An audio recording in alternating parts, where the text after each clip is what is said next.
খাজা বাবাকে ছোট করে দেখার কোনো সুযোগ নাই।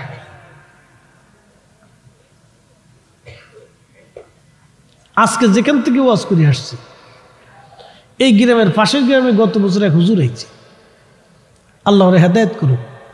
হেতে এসে ওয়াজ করতেছে যে কুত্তা মরে গেলে মাটি দিলে যা, শাহজালাল রে মরে গেছে মাটি দিলে তাই।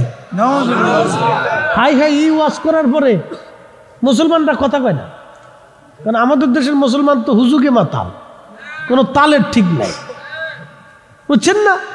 অনেক শুনি আছে কইছে কই গে আমার কি, মানে বাপের ফিডে দিতেছে, আমার সমস্যা কি, আমার বাপ এনে ফিডে নি, আমি তো আর খাইতেছি না।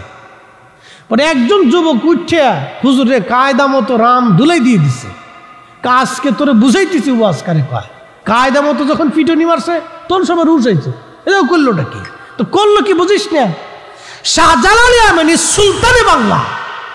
আরে শাহজালাল তো আমাদের সমস্ত মুসলমানদের সম্পদ, কি কথা কর না কেন? এত বড় কথা বলে যাবে আর ওকে আমি শোনাবো, এই অবস্থা তাদের, এই অ্যাটিটিউড তাদের, এটা নিয়ে বিরাট সালিশ দরবার। আপনি কল্পনা করতে পারবেন যে তাদের মস্তিষ্কের ভিতরে কুত্তায় কিভাবে পেশাব করছে, যে বিবেক পর্যন্ত নষ্ট হয়ে গেছে, কাকে কোন স্থানে সম্মান দিতে হয় সেটাও বুঝে না। সি সি সি এই পর্যায়ে চলে গেছে। এই জন্য আপনাদেরকে বারবার বারবার আমরা অলিদের শান বলে বলে সতর্ক করি। সতর্ক করা আমাদের দায়িত্ব, মানা না মানা আপনার। আপনি মানলেও খাজা বাবা আজমিরি আল্লাহর অলি, মাটির উপরে বলি মাটির নিচে বলি, কি কথা কর না কেন? না মানলেও অলি, আপনার আমার মানা না মানা দিয়ে তার ইজ্জত কমবেও না বাড়বেও না, বরং তিনাদেরকে মহাব্বত করলে আমাদের ইজ্জত বাড়বে।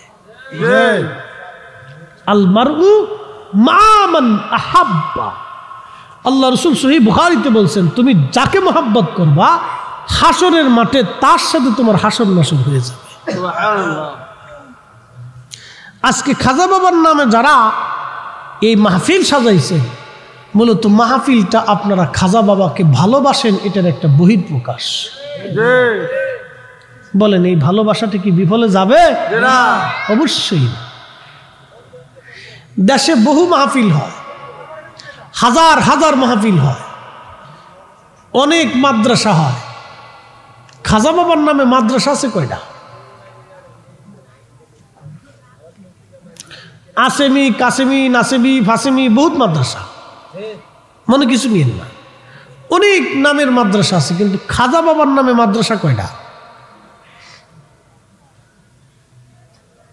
এটা বুঝে যাবে। আমাদের দেশে কেউ কেউ মনে করে যে খাজা বাবার নামে মাদ্রাসা দিলে মনে হয় খুব বেদাত হবে, আর এটা মনে হয় খুব নাজায়েজ হবে, মানুষ শিরিকি বেদাতি বলবে। বুঝতে পারছেন তাদের অ্যাটিটিউড এটা। অসবর আফসোস, দিন যা পেয়েছি ৭৫ কোটি মুসলমান যা না করতে না পেরেছে খাজা বাবা একা তাই করে দিয়ে দিছে। ৫০ লক্ষ আলেম যা করতে না পেরেছে খাজা বাবা আজমিরি তার চাইতে কোটি গুণ বেশি করে দিয়ে গেছে। কথা কোন ঠিক না বেঠিক? সেই খাজা বাবা আজমিরি ওলি আল্লাহদেরকে শ্রদ্ধা করবেন, ভালোবাসবেন, মহাব্বত করবেন, পক্ষে থাকবেন, আল্লাহ নিজেই তাদের পক্ষে। আলা ইন্না আউলিয়া আল্লাহি লা খাউফুন আলাইহিম ওয়া লা হুম ইয়াহজানুন।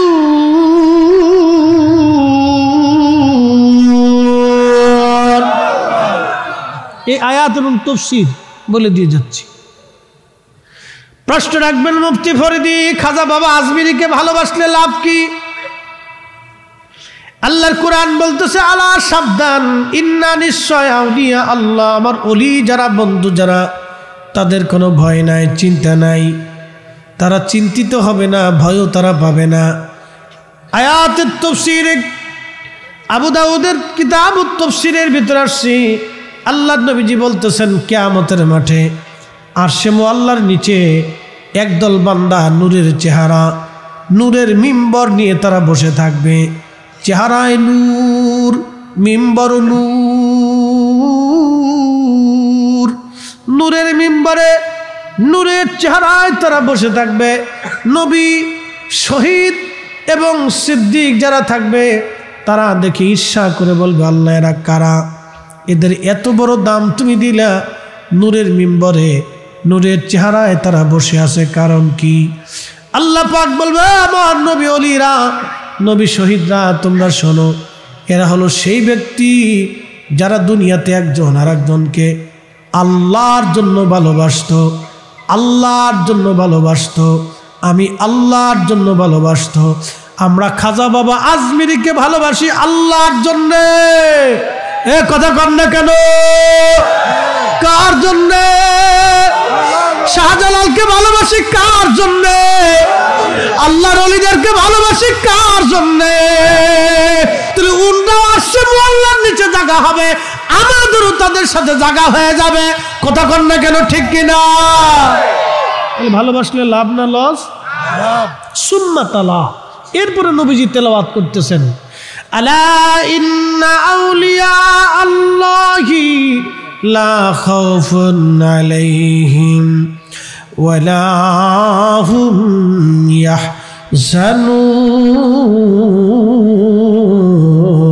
ইয়াহজানুন। সুবহানাল্লাহ।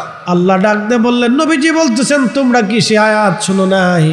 আল্লাহ বলেন, নিশ্চয় আমার ওলি যারা সাবধান, তারা চিন্তিতও হবে না, তারা ভয়ও পাবে না। এটাই তাদের মর্যাদা। দুনিয়াতেও তাদের দাম, কবরেও দাম, হাসরেও বিরাট বড় দাম। ও নবীর উম্মত, বলছিলাম আমার ওয়াজ শেষ, মূল আলোচনায় চলে যায়। ওই যে কবরের কথা বলছিলাম, কবরের ফুলের বাগান হয়ে গেছে আল্লাহর বান্দার, মনে আসেনি আপনাদের? বলি খুব মনোযোগ দেন। আলেম ওলামা বলল কবর ঢেকে দাও, কবর ঢেকে দেওয়া হলো। আলেমরা বলতেছে তার কোনো মেয়ে সন্তান আছে কিনা? বলে হ্যাঁ আছে, একটা মাত্র মেয়ে। ওলামা کرام তার বাড়িতে গেলেন, মেয়েটা কাঁদতেছে। আলেমরা বলল, মা বলবেন তোমার বাবার কবরটা জান্নাতের বাগান হয়ে গেল। কবরের ভিতর থেকে জান্নাতের ঘেরানে 2-4-50 কিলোমিটার ব্যাপী ছড়িয়ে গেল। হাজার হাজার লক্ষ মানুষ আসছে দেখার জন্য। ও মা, বলবা তোমার বাবার জীবনের আমল কি ছিল? মেয়েটা কেঁদে বলল, হুজুর আমরা গরিব মানুষ, কোনো শিক্ষা দীক্ষা আমাদের নাই, মা মারা গেছেন, আমারা গরিব মানুষ। আব্বা যান সারাদিন পরিশ্রম করে কোনো রকম রুটি রুজি আনতেন, কোনো রাত বাবা মেয়ে খাইতাম, কোনো রাত আমরা না খেয়ে থাকতাম। কিন্তু আমার আব্বাকে দেখছি 5 ওয়াক্ত নামাজ পড়তো, কিন্তু রাত্রিবেলা আমার আব্বা যান একটা আমল, আব্বাকে দেখছি ছোট্ট প্রদীপ বাতি জ্বালাইয়া বাবার হাতের মধ্যে একটা বই ছিল, বইটা বাবা পড়তে পারতো না। এই বইটার ভিতরে লাইনে লাইনে আব্বাকে দেখছি আঙ্গুল ঘুরাইতো আর বলতো, আল্লাহ এটা তোমার কালাম, এটা তোমার কোরআন, আমি পড়তে পারি না, আমি পড়তে জানি না, আল্লাহ এটা তোমার কালাম, এটা তোমার কালাম। একজন আশিক পড়তে পারতো না, কোরআনের প্রত্যেক লাইনে লাইনে আঙ্গুল ঘুরাইতো আর বলতো, রব এটা তোমার কালাম, আমি পড়তে জানি না, আমি পড়তে পারি না, আল্লাহ এটা তোমার কালাম কোরআন, আল্লাহ এটা তোমার কোরআন, এটা তোমার কালাম, আমি পড়তে জানি না, রব এটা তোমার কালাম, আমি পড়তে জানি না, আমি পড়তে জানি না, এটা তোমার কোরআন, আমি পড়তে জানি না। আল্লাহ, আমার আব্বাকে দেখতাম সারা রাত্রিবেলা এশার নামাজের পরে আমার আব্বাই হাত ঘুরাইতো, সকালবেলা ফজরের পর আব্বা কোরআনের উপর ডাঙ্গল ঘুরাইতো। ওলামা একরাম ডাক দে বলেন, মা রে বইটা দাও। বইটা খুলে দেখলো কোরআনুল কারীম, প্রত্যেক লাইনে লাইনে দাগ হয়ে গেছে। সারা জীবন আঙ্গুল ঘুরাইছি, আঙ্গুল ঘুরাইতে ঘুরাইতে পৃষ্ঠাতে দাগ হয়ে গেছে, পৃষ্ঠাতে তার দাগ হয়ে গেছে। ওলামা একরামের বুঝার আর বাকি নাই, অন্তর থেকে হৃদয়ের গভীর থেকে কোরআনকে মহব্বত করার জন্য আল্লাহর কোরআন তেলাওয়াত করার প্রতি নিজের মনকে ঝুঁকে দেওয়ার জন্য, আল্লাহর প্রতি ভালোবাসার জন্য আমার আল্লাহ তার কবরটাকে জান্নাতের বাগান বানাই দিচ্ছে। চাঁদপুরবাসী সম্পদের দিকে আল্লাহ তাকাবে না, টাকার দিকে তাকাবে না, আল্লাহ আপনার চেহারা স্বাস্থ্যের দিকে তাকাবে না, কঠিন ক্ষমতা টাকা পয়সার দিকে আল্লাহ তাকাবে না। আল্লাহ শুধু তাকাবে আপনার অন্তরের দিকে। Allah looks not to your figures and wealth. Allah আপনার স্বাস্থ্য এবং চেহারার দিকে তাকাবে না, Allah looks to your heart. Allah তোমার আত্মার দিকে তাকাবে। আল্লাহর কোরআন বলল মান যাক্কাহা قد أفلح من زكاها وقد خاب من دساها। যে তার কালটাকে জিন্দা করলো, এই অন্তরটাকে সালিম করলো, হৃদয় দিয়ে যে ভালোবাসলো আল্লাহ নবীকে। হযরত হামজালা হৃদয় দিয়ে নবীকে ভালোবাসার জন্য তারে আল্লাহ গসলুল মালায়েকা বানায় দিল। হযরত বেলাল হৃদয় থেকে নবীকে ভালোবাসার জন্যে আল্লাহর নবী থেকে মসজিদে নববীর মুয়াজ্জিন বানায় দিল। ও নবীর উম্মতেরা, এই জন্য আপনাদেরকে বলি, যাহা করবেন ইখলাসের সাথে হৃদয় থেকে যেটা করবেন সেটা আল্লাহর দরবারে কবুল হয়ে যাবে। হৃদয় থেকে করবেন, অন্তর থেকে করবেন, আল্লাহর প্রতি ভালোবাসা দিয়ে করবেন, দেখবেন কাজ হয়ে গেছে। উলামায়ে কেরামের আর বুঝার বাকি নেই, কোরআনের প্রতি তার এতটা সুঘাত শ্রদ্ধা এবং ভালোবাসার জন্য আল্লাহ তার কবরটাকে জান্নাতের বাগান বানাই দিচ্ছে। আল্লাহু আকবার। বসেন, কেউ কথা না বলি, দুইটা কথা। দুনিয়ার থেকে কি আমরা চিরদিন থাকবো না চলে যাব? চলে যাব না? কিছু নিয়ে যাওয়ার সুযোগ আছে। একদিন মাটির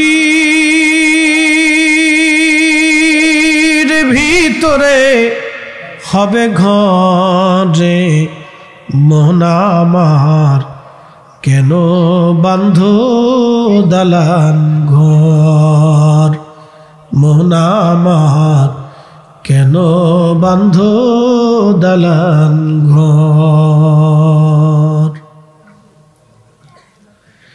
এই শীত গ্রীষ্ম বর্ষা ঘরে হালালে হারামে উপার্জন করিয়া আপনি আপনার সন্তানের জন্য যে বাড়ি বানাবেন, এই বাড়িতে কম্বল মোড়া দিয়ে সন্তান ঘুমাবে, কিন্তু চিন্তা করছেন কি আপনার কবরের হালত কি হবে সেই দিন? আহা, একটু চিন্তা করছেন কি আপনার কবরে কে কাঁথা বালিশ দিবে? এই জন্য দুনিয়া বড় ধোঁকার জায়গা, বড় কঠিন জায়গা দুনিয়া। কিছু নিয়ে যাওয়ার কোনো সুযোগ নাই, রেখে যাব। কিয়ামতের ময়দানে দুনিয়াতে যারা দান করে না, কিয়ামতের মাঠে গোশতগুলি কামড়ায় কামড়ায় টেনে টেনে ছিঁড়ে ফেলবে আর বলবে ফায়াকুলা রব্বি লাউলা আখারতানি ইলা আজালিন করিবিন ফাআসাদদাকা ওয়া আকুম মিনাস সালিহিন। আল্লাহ দুনিয়াতে আমাদেরকে আবার পাঠান, আল্লাহ দুনিয়াতে আবার পাঠান, আমরা বেশি বেশি করে সদকা দিব, সালিহিন আল্লাহর ওলিদের অন্তর্ভুক্ত হব। আল্লাহ বলবে বান্দা না না না, ওয়ালা ইউআখিরাল্লাহু নাফসান ইযা জাআ আজালুহা। বান্দা দুনিয়াতে তোমার আর কোনো যাওয়ার কোনো সুযোগ নাই, ওয়ান টাইম চান্স, একবার চলে আসছো, ফিরে যাওয়ার আর কোনো রাস্তা নাই, ফিরে আসার কোনো রাস্তা নাই, ফিরে আসার কোনো রাস্তা নাই।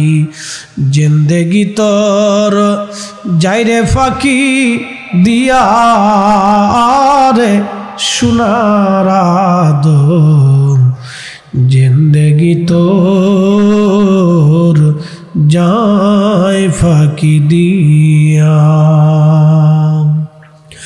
ও আদম রে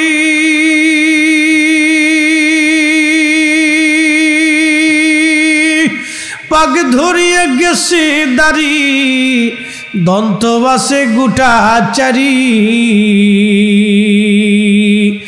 সমন জারি গিয়াছে করিয়ারে সোনার আদম, জিন্দেগি তোর যায় ফাঁকি দিয়া।